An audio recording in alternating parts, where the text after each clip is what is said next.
ಏನ್ರಿ ಅದು photo ಕುಡಿಲಿ no ಏನೂ ಇಲ್ಲ ಹಸ್ಬೆಂಡ್.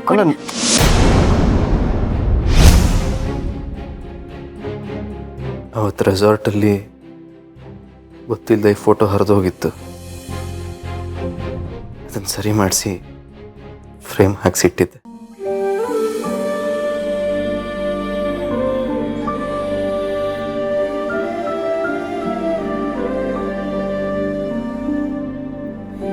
ಊರಿಂದ ಬಂದ ತಕ್ಷಣ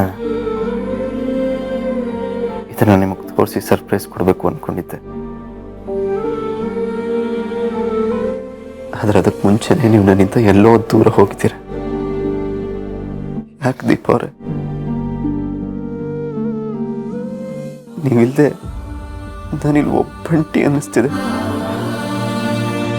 ನಿಮ್ಮ ಬಗ್ಗೆ ತಿಳ್ಕೊಳ್ಳೋದಕ್ಕೋಸ್ಕರ, ಅಪ್ಪಂಗೋಸ್ಕರ ನಾನು ಈ ಮದುವೆ ಆಗಿದ್ದೇನೆ ಹೊರತು ನಂಗೆ ಬೇರೆ ಯಾವ ಉದ್ದೇಶನೂ ಇಲ್ಲ. ನನ್ನ ಹೆಂಡತಿ ಸ್ಥಾನ ನಿಮ್ಮೊಬ್ಬರಿಗೆ ಮೀಸಲು. ಆ ಸ್ಥಾನನ ಬೇರೆ ಯಾರಿಂದನೂ ತುಂಬಕ್ಕೆ ಸಾಧ್ಯ ಇಲ್ಲ.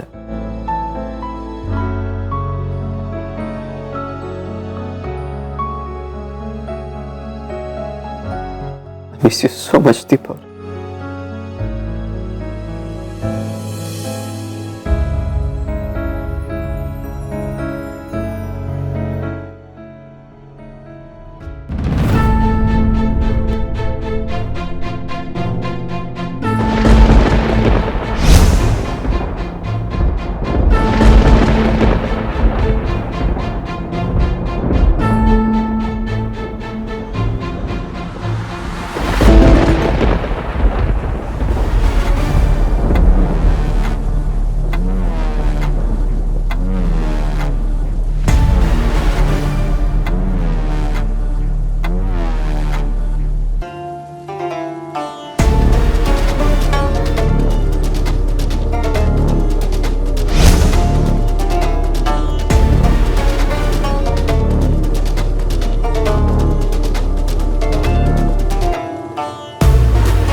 ನೀನ್ ಕಟ್ಟಿರೋ ತಾಳಿನ ನಿನ್ ಕೈಯಾರೆ ನೀನೇ ಕಿತ್ತು ಬಿಸಾಕಿ ಒಬ್ಬನೇ ಮನೆ ಒಳಗ್ ಬಾ.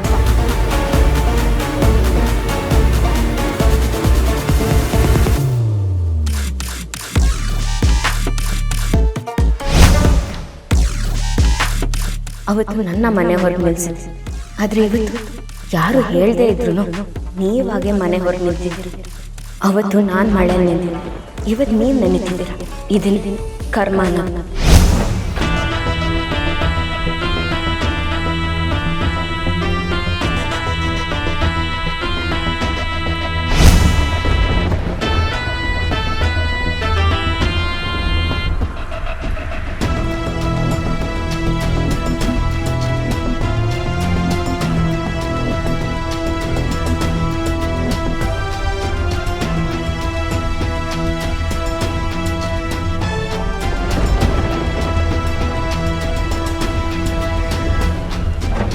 ಯಾಕೋ ಗೊತ್ತಿಲ್ಲ, ಆಗ್ಲಿಂದ ಇವ್ರ ಮಳೇಲಿ ನಿಂತಿರೋದು ನನ್ನಿಂದ ನೋಡಕ್ಕಾಗ್ತಿಲ್ಲ.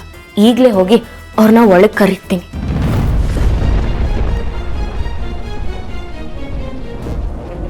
ನಾನು ಅಲ್ಲಿಗೆ ಹೋಗೋದು ಬೇಡ ಅನಿಸ್ತಿದೆ. ಯಾಕಂದರೆ ನಾನೀಗ ದೀಪ ಆಗಲ್ಲ, ದಿಶಾ ಆಗಿ ಯೋಚನೆ ಮಾಡಬೇಕು. ಸೌಂದರ್ಯ ಅವ್ರ ವಿಷಯದಲ್ಲಿ ಪ್ರತಿಯೊಂದು ಹೆಜ್ಜೆಯಲ್ಲೂ ಎಚ್ಚರಿಕೆಯಿಂದ ಇಡಬೇಕು. ಆಗಲೇ ನಾನು ಅಂದ್ಕೊಂಡಿರೋ ಉದ್ದೇಶನ ಈಡೇರ್ಸೋಕ್ಕಾಗೋದು.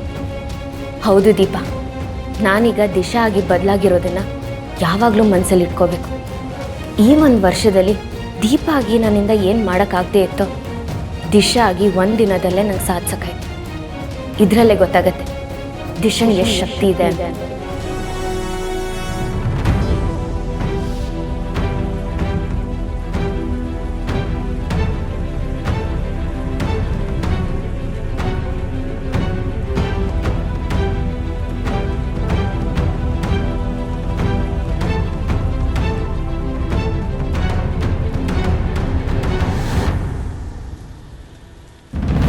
ಚಿರುಗೆ ನಾನು ಮಳೆನಲ್ಲಿ ನೆನೀತಾ ಇದ್ರು ಚಿಂತೆನೇ ಇಲ್ವಾ?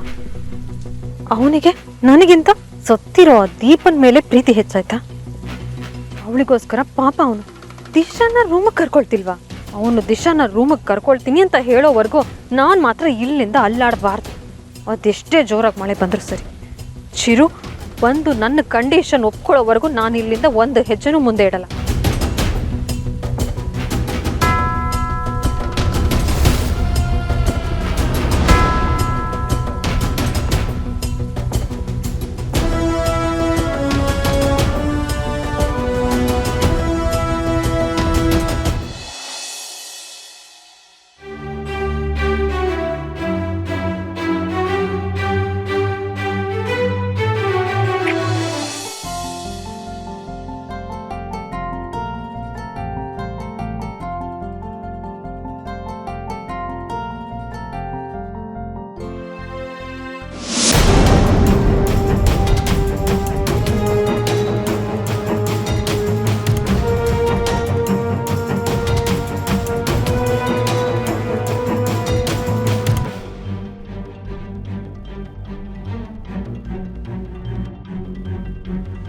ಅವತ್ತು ನೀವು ಕನ್ಸಲ್ಲಿ ಬಂದು ದಿಶಾನ ಮದುವೆ ಆಗಿ ಅಂತ ಹೇಳಿದ್ದು, ಈಗ ಕನ್ಸಲ್ಲಿ ಬಂದು ಮುದ್ದು ಕೊಟ್ಟಿದ್ದು, ಇದೆಲ್ಲದನ್ನು ನೋಡ್ತಿದ್ರೆ ನೀವು ಎಲ್ಲೂ ಹೋಗಿಲ್ಲ ಅಂತ ಅನಿಸ್ತದೆ.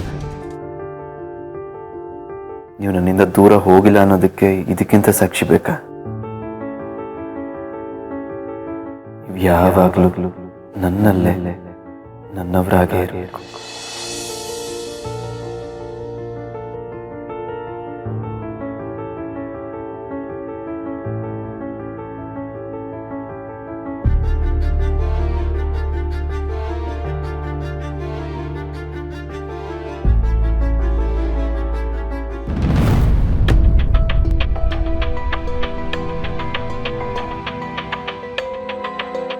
ರಾತ್ರಿ ಎಲ್ಲ ಮಳೆ ಬಂದಂಗಿದೆ.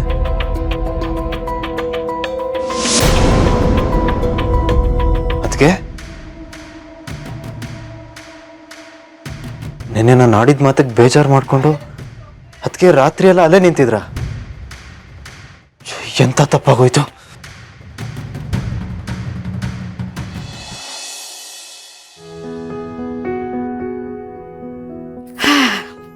ಅಂತೂ ಇಷ್ಟೊಂದು ಗಲಾಟೆ ಗೋಜಲ್ಲು ದಿಶಂದು ಅಳಿಯಂದ್ರದು ಮದುವೆ ಚೆನ್ನಾಗಾಯ್ತಪ್ಪ.